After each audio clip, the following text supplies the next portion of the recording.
What's the difference between a photograph and just a picture? Whether you're going to want to look at it.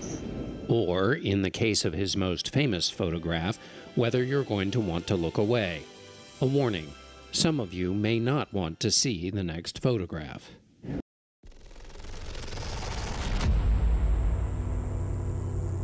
Drew's image, which came to be known as the Falling Man, appeared in a number of newspapers the next day.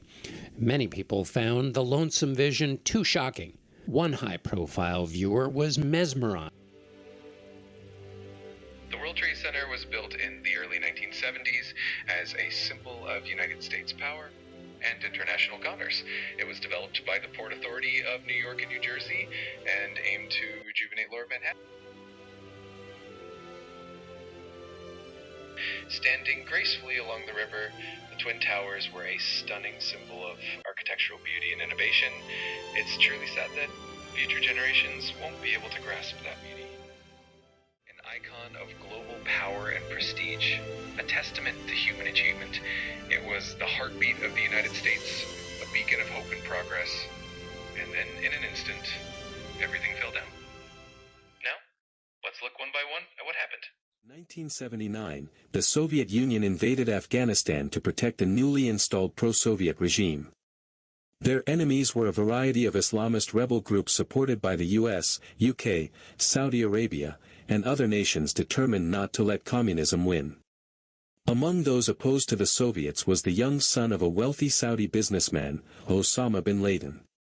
He saw the invasion as a direct threat to the Islamic world.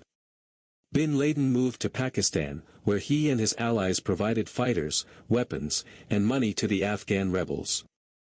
For a time, the US and Bin Laden were on the same side. The conflict dragged on for a decade until 1989, when the Soviets finally withdrew, defeated. Bin Laden returned home a celebrated figure, but his radical views quickly put him at odds with the Saudi government. What troubled him most was Saudi Arabia's reliance on American forces during the Gulf War. He felt that Muslim countries should defend themselves rather than depending on foreign powers. After the war ended in 1991, U.S. forces stayed in the region, even establishing permanent bases in Saudi Arabia. To Bin Laden, this was a betrayal of Islam and a dangerous capitulation to Western influence. His opposition grew so strong that in the 1990s he was exiled, stripped of citizenship, and relocated, first to Sudan, then back to Afghanistan. By then, he had founded Al-Qaeda, an organization declaring holy war against the United States. The events of September 11 were an extension of this long, simmering conflict. By 1996, 5 years before the attacks, Al-Qaeda already had a detailed strategy for striking at symbols of American power and prosperity. Their primary targets included the U.S. Capitol, the Pentagon, and the World Trade Center. After reviewing multiple ideas, they settled on a shocking method, turning commercial airplanes into weapons. Large jets, loaded with fuel, could be transformed into flying bombs capable of devastating destruction. The preparation spanned years. Al-Qaeda carefully chose operatives, training 4 pilots to handle passenger aircraft while instructing 15 other men, called muscle hijackers, to overpower crews and subdue passengers. This was not a rushed scheme, it was a calculated operation refined over half a decade. On the morning of September 11, 2001, their plan unfolded. 4 teams seized 4 separate planes shortly after takeoff. 2 Boeing 767s slammed into the Twin Towers of the World Trade Center in New York City, killing thousands and forever changing the skyline. Another plane, a Boeing 757, crashed into the Pentagon in Virginia, the nerve center of America's military command.